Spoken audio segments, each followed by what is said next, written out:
अस्सलाम वालेकुम व्यूअर्स। उम्मीद है आप लोग सब खैरियत से होंगे। पिछली वीडियो के अंदर हमने सपोर्ट लाइन कैसे ड्रॉ करते हैं, सपोर्ट लेवल को जज कैसे करते हैं, उसके बारे में हमने थोड़ा सा डिस्कस किया था। इसी टॉपिक को आज फर्दर जहाँ पे हम डिस्कस करेंगे। और सबसे पहले जो हमने लास्ट टाइम हमने ये किया था कि हमने इस तरह से सपोर्ट लेवल को मार्क किया था कि किसी भी एक बॉटम लेवल के ऊपर हम सपोर्ट को जो है तो वो फिट करते हैं, और फिर अगली दफ़ा जब मार्केट वहाँ पे आ रही होती है तो हम उसकी मदद से वहाँ पे सपोर्ट को कंसीडर करते हैं कि यहाँ पे हमें बाइंग करनी चाहिए, चांस लेना चाहिए या नहीं। अब सपोर्ट के हवाले से ही आज कुछ मज़ीद चीज़ें मैं आपके साथ डिस्कस करूँगा। देखें, फ़र्ज़ किया हम यहाँ पे एक सपोर्ट अप्लाई कर दी और वो ये सपोर्ट लाइन थी। जब मार्केट यहाँ से ऊपर जा रही है तो उस टाइम हमने ये मार्क यहाँ पे सपोर्ट अप्लाई की। ये देखें, अभी हमने सपोर्ट यहाँ पे अप्लाई की, यहाँ पे हमने एक एंट्री ले ली और मार्केट उसके बाद ऊपर स्टॉक की कीमत चढ़ती जा रही है।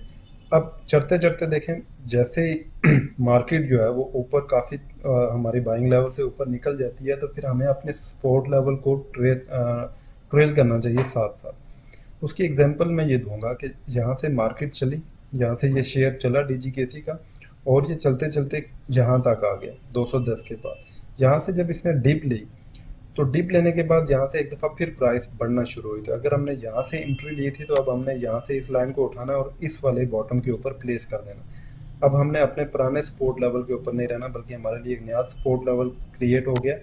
और अब इस सपोर्ट लेवल के साथ आपने ट्रेड को होल्ड करना है। जब तक ये लाइन ब्रेक नहीं करता स्टॉक, आप इसके अंदर होल्ड कर सकते हैं, या यहाँ से लेके ऊपर किसी लेवल के ऊपर आप प्रॉफिट टेकिंग कर सकते हैं।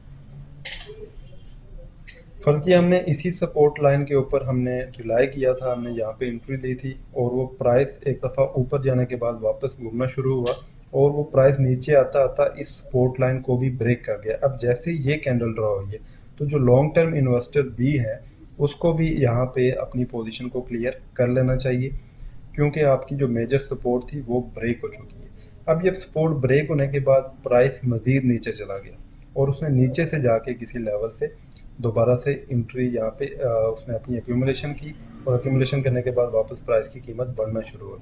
अब अगर हम देखें तो यहाँ पे जिस लेवल से उसने दोबारा एंट्री शुरू की वो नीचे का लेवल बन रहा था, और उसको मैं क्लोन करके आपको दोबारा से लाइन प्लेस करके बताता हूँ कि इस लेवल से वापस ये जो पिछला हमारा एक सपोर्ट लेवल था उस लेवल से जाके उसने वापस यहाँ पे इंक्रीज करना शुरू कर दिया। इसी लेवल को टच करने के बाद वापस प्राइस बढ़ना शुरू हो गया। लेकिन यहाँ पे जो आपने सबसे इम्पोर्टेंट चीज़ रखनी है कि पहली मेजर सपोर्ट जो उसने ब्रेक की थी, अब वही सपोर्ट उसके लिए रेजिस्टेंस बन जाएगी कि वापस इस लाइन को ऊपर की तरफ काटना इसके लिए मुश्किल हो जाएगा। ये बार बार इसके साथ टकराएगा प्राइस, और उसके बाद फिर वापस नीचे की तरफ बढ़ना शुरू हो जाएगा। क्यों? क्योंकि जब तक ये सपोर्ट लेवल जो अब रेजिस्टेंस बन चुका था ये ब्रेक नहीं होगा, वापस हम अप ट्रेंड जो है तो उसको कंसिडर नहीं कर सकते। दूसरी चीज़ जो हमने ट्रेंड इस लाइन की मदद से जो सपोर्ट लगाते हैं उसके अंदर हमने जो ख़ास उसका ख्याल रखना है वो ये है कि फ़र्ज़ किया हमारी ये सपोर्ट ब्रेक होगी। अब ये जो हमने यहाँ पे ये सपोर्ट ब्रेक की थी, मैं इसको डिलीट कर देता हूँ। ये जो लाइन हमने ड्रॉ की हुई है ये सपोर्ट लाइन एक दफ़ा ब्रेक हो गई यहाँ पे, तो उसके बाद नेक्स्ट हम इसको सपोर्ट कंसीडर नहीं कर सकते। नेक्स्ट सपोर्ट हम उसी लेवल को कंसीडर करेंगे जो मौजूदा वक्त के अंदर पिछला बॉटम बनेगा। यानी कि अगर हम आज की डेट के अंदर बात कर रहे हैं तो आज की डेट में हम देखेंगे कि इसी मंथ में इसी क्वार्टर के अंदर प्रीवियस बॉटम कहाँ पे बना था। जो प्रीवियस बॉटम होगा हम उसके ऊपर सपोर्ट अप्लाई करेंगे। हम बहुत ज़्यादा पिछले डाटा के ऊपर रिलाई नहीं कर सकते, क्योंकि जो सपोर्ट एक दफ़ा ब्रेक हो जाती है फिर हम उसको एक्टिव कंसीडर नहीं करते, हम उसको रिलायबल कंसीडर नहीं कर सकते। तो लिहाजा इस चीज़ का आपने ख़ास ख्याल रखना है कि जब भी आप सपोर्ट लेवल प्लेस करेंगे तो आपने करंट डाटा के ऊपर जो पिछले दिनों में जो मौजूदा दिनों के अंदर जो बॉटम लेवल बना होगा आपने उसके हिसाब से जो है तो अपने सपोर्ट लेवल को सिलेक्ट करना है।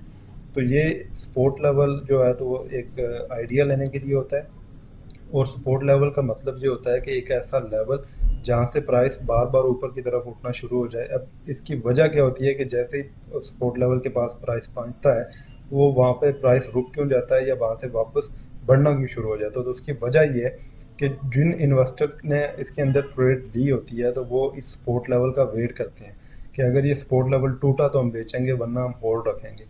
तो जैसे ही इस सपोर्ट लेवल के पास प्राइस आती है तो कुछ वो इन्वेस्टर होते हैं जो पहली दफ़ा ट्रेड मिस कर चुके होते हैं और वो वापस वेट कर रहे होते हैं कि इस लेवल पे प्राइस आए तो हम बाइंग करेंगे। तो जैसे ही यहाँ पे प्राइस इसके आसपास पहुंचना शुरू होती है तो हमें वहाँ पे बाइंग नज़र आना शुरू हो जाती है, और अगर वहाँ पे बाइंग कंटिन्यू रहे तो ये वापस रिवर्सल बन जाता है, वगरना ये होता है कि यहाँ से सपोर्ट लेवल ब्रेक हो जाता है। जब सपोर्ट लेवल ब्रेक होता है तो जिन लोगों ने होल्ड किया होता है काफ़ी लंबे टाइम से, वो भी फिर बेचना शुरू हो जाते हैं और हमें वहाँ पे एक अच्छा सेलिंग मोमेंटम भी देखने को मिलता है। सपोर्ट ब्रेक होने के बाद हमेशा स्टॉक हो या इंडेक्स हो, वो थोड़ा तेज़ी से नीचे गिरता है, उसके गिरने की जो स्पीड होती है वो भी बढ़ जाती है।